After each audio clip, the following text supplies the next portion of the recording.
தந்தி டிவியை உங்கள் cable TV ஆபரேட்டரிடம் இலவசமாக கேட்டு பெறுங்கள்.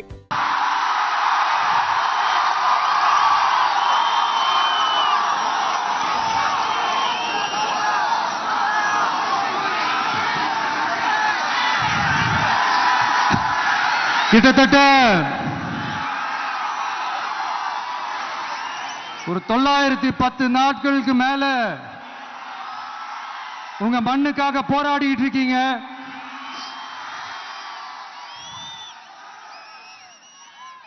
உங்க போராட்டத்தை பத்தி ராகுல் ஒரு பையன், சின்ன பையன் பேசினதை நான் கேட்டேன். அந்த குழந்தையோட பேச்சு மனசு ஏதோ செஞ்சிருச்சு. உடனே உங்க எல்லாரையும் பார்க்கணும்னு தோணுச்சு, உங்க எல்லாரையும் கூட பேசி ஆகணும்னு தோணுச்சு, உங்க எல்லாரும் கூட நான் நிப்பேன், தொடர்ந்து நிப்பேன் சொல்லணும்னு தோணுச்சு.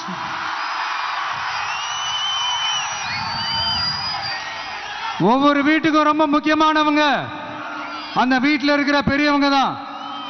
அதே மாதிரிதான் நம்ம நாட்டுக்கு ரொம்ப முக்கியமானவங்க உங்களை மாதிரி விவசாயிங்க தான். அதனால உங்களை மாதிரி விவசாயிகளோட காலடி மண்ணை தொட்டு கும்பிட்டு தான் என்னோட பயணத்தை தொடங்கணும்னு ஒரு முடிவோட தான் இருந்தேன். அதுக்கு சரியான இடம் இதுதான் எனக்கு தோணுச்சு.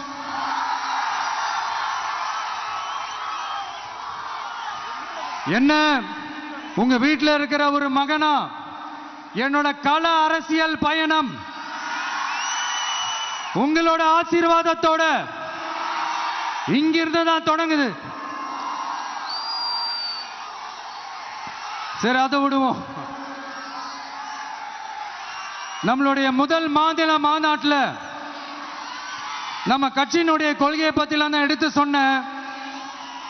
அதுல ஒண்ணுதான் இயற்கை வள பாதுகாப்பு.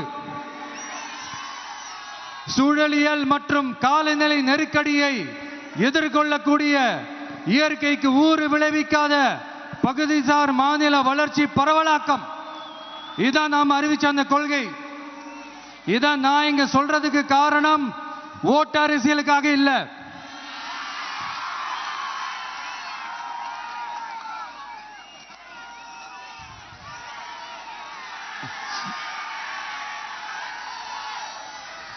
இன்னொரு தீர்மானம் அதே மாநில மாநாட்டில் நான் சொன்னேன். அது விவசாய நிலங்கள் பாதுகாப்பு கொள்கை தீர்மானம். அதுல காஞ்சிபுரம் மாவட்டம் பரந்தூரில் 1000க்கும் மேற்பட்ட ஏக்கர் பரப்பளவில் 13 நீர்நிலைகளை அழிச்சு சென்னையை நிரந்தரமாக வெள்ளக்காடாக்கும் திட்டத்தை ஒன்றிய மாநில அரசுகள் கைவிட வேண்டும் வலியுறுத்தின. அது மட்டும் இல்லாம இந்த மண்ணுக்காகவும் மக்களுக்காகவும் நம்ம விவசாயிகள் பாதிக்கிற இந்த திட்டத்துக்கு எதிராக சட்ட போராட்டம் நடத்தவும் தயங்க மாட்டோம்னு சொல்லியிருந்தோம். அத இங்க உங்க முன்னாடி ரொம்ப ஸ்ட்ராங்கா வலியுறுத்துறேன். இந்த பிரச்சனையில நான் உங்களோட உறுதியா நிற்பேன். இன்னொரு முக்கியமான விஷயம், நம்மள ஆண்டுகிட்டு இருக்கிற ஒன்றிய அரசுக்கும் மாநில அரசுக்கும் நான் சொல்லணும்னு நினைக்கிறேன். நான் இங்க வளர்ச்சிக்கு எதிரானவெல்லாம் கிடையாது. ஏர்போர்ட்டே வரக்கூடாதுன்னு நான் சொல்லல, இந்த இடத்துல வரக்கூடாதுன்னு நான் சொல்றேன். இதை நான் சொல்லலன்னு வைங்களேன், இவன் வளர்ச்சிக்கு எதிரானவன் அப்படி இப்படின்னு சொல்லி ஒரு கதையை கட்டி ஆரம்பிச்சிருவாங்க. சரி, நமக்கு அதை பத்தி எல்லாம் கவலை இல்லைன்னு வைங்க. எல்லாத்துக்கும் மேல இன்னைக்கு இந்த பூமியில வாழ்ற எல்லா உயிரினங்களோட இருப்பையும் புவி வெப்பமயமாதல் பயமுறுத்திக்கிட்டு இருக்கு. அதனுடைய ரிசல்ட் தான் ஒவ்வொரு வருஷமும் இந்த மழை காலத்துல வெள்ளத்துல சென்னை சிட்டி எப்படி தத்தளிச்சுக்கிட்டு இருக்கிறது நம்ம பார்க்கிறோம். இப்ப ரீசன்ட் டைம்ல எடுத்த ஒரு அறிவியல் ஆய்வுல இப்படி ஒவ்வொரு வருஷம் சென்னையில வர ஃப்ளட்டுக்கு காரணமே இங்க இந்த சுற்றுவட்டார பகுதியில் இருக்கிற சதுப்பு நிலங்களை, நீர் நிலைகளை அழிச்சது தான் சொல்லுது. இப்படி ஒரு சூழல் இருக்கும் போது 90% ஆஃப் விவசாய நிலங்கள், 90% ஆஃப் நீர்நிலைகளை அழிச்சு இங்க அந்த பரந்தூர் விமான நிலையத்தை கொண்டு வரணும்னு எடுக்கிற அந்த முடிவை எந்த அரசா இருந்தாலும் அது மக்கள் விரோத அரசா தான் இருக்க முடியும்.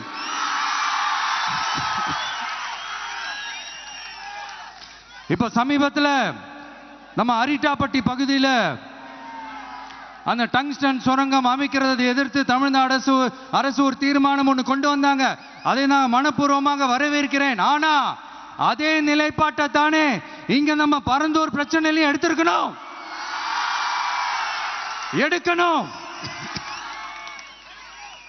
எப்படி அரிட்டாப்பட்டி பகுதி மக்கள் நம்ம மக்களோ அதே மாதிரி தானே பரந்தூர் மக்களும் நம்ம மக்கள். அப்படித்தானே ஒரு அரசாங்கம் யோசிக்கணும். ஆனா அப்படி செய்யலையே. ஏன் செய்யல? ஏன்னா இந்த விமான நிலையத்தையும் தாண்டி இந்த திட்டத்தில் அவங்களுக்கு ஏதோ ஒரு லாபம் இருக்குது.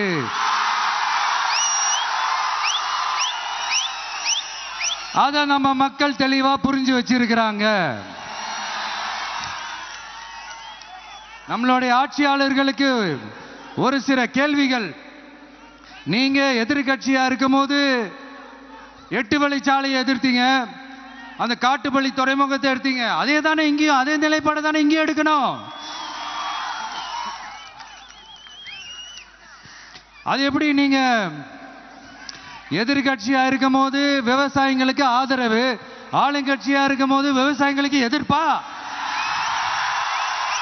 இது எனக்கு புரியலையே.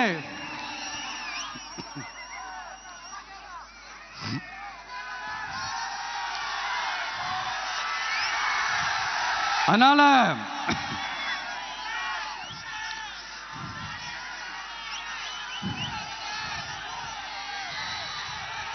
இனிமேலும் சொல்றேன், உங்க நாடகத்தெல்லாம் பார்த்துக்கிட்டு மக்கள் சும்மா இருக்க மாட்டாங்க. நீங்க உங்களோட வசதிக்காக அவங்களோட நிக்கிறதும் அவங்களோட நிக்காம இருக்கிறதும், நாடகம் ஆடுறதும் நாடகம் ஆடாம இருக்கிறதும், அது சரி. நம்புற மாதிரியே நாடகம் ஆடுறதுல தான் நீங்க கில்லாடிங்களாச்சு. அதையும் மீறி நம்ம விவசாயிங்க உங்க போராட்டத்துக்கு எதிராக போராடினாங்கன்னா பிரச்சனை தான். அதனால இனிமேல் உங்க நாடகத்தை பார்த்துக்கிட்டு மக்கள் சும்மா இருக்க மாட்டாங்க. உங்களோட இந்த விமான நிலையத்துக்காக நீங்க ஆய்வு செஞ்ச இடத்தை மறு ஆய்வு செய்யணும்னு ஒன்றிய அரசுக்கும் மாநில அரசுக்கும் நான் கேட்டுக்கிறேன். விவசாய நிலங்கள் இல்லாத இந்த பாதிப்புகள் குறைவா இருக்கிற இடங்களா பார்த்து உங்களுடைய விமான நிலையத்தை கொண்டு வாங்க. வளர்ச்சி தான் மக்களை முன்னேற்றம். ஆனா அந்த வளர்ச்சின்ற பேர்ல நடக்கிற அழிவு மக்களை ரொம்பவே பாதிக்கும்.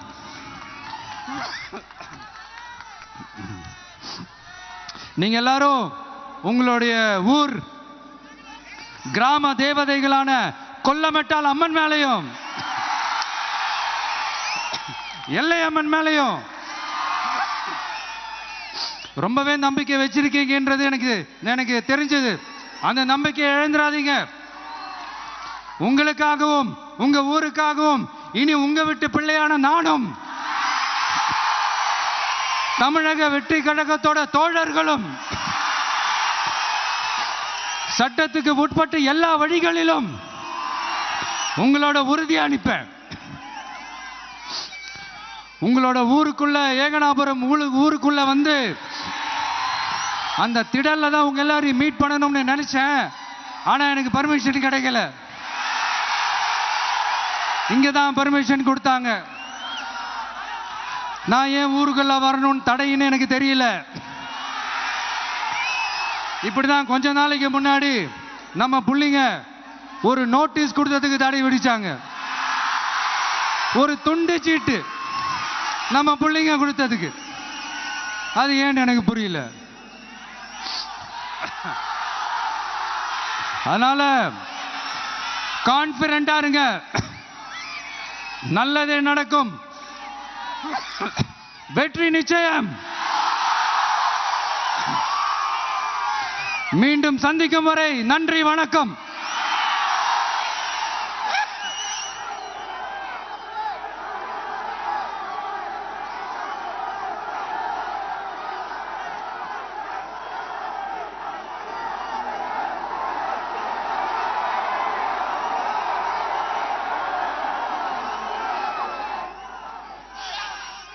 இன்னும் கொஞ்ச நேரம் டைம் ஸ்பெண்ட் பண்ணலான்னு தான் வந்தேன். ஆனால் நிலவரம் பார்த்தா முடியாது போல் இருக்கு. சரி, ஓகே. உங்க எல்லாரையும் பார்த்ததுல ரொம்ப ரொம்ப சந்தோஷம். மீண்டும் இதே ஊருக்கு, உங்க ஏகனாபுரம் ஊருக்குள்ள நான் வரேன். Thank you so much.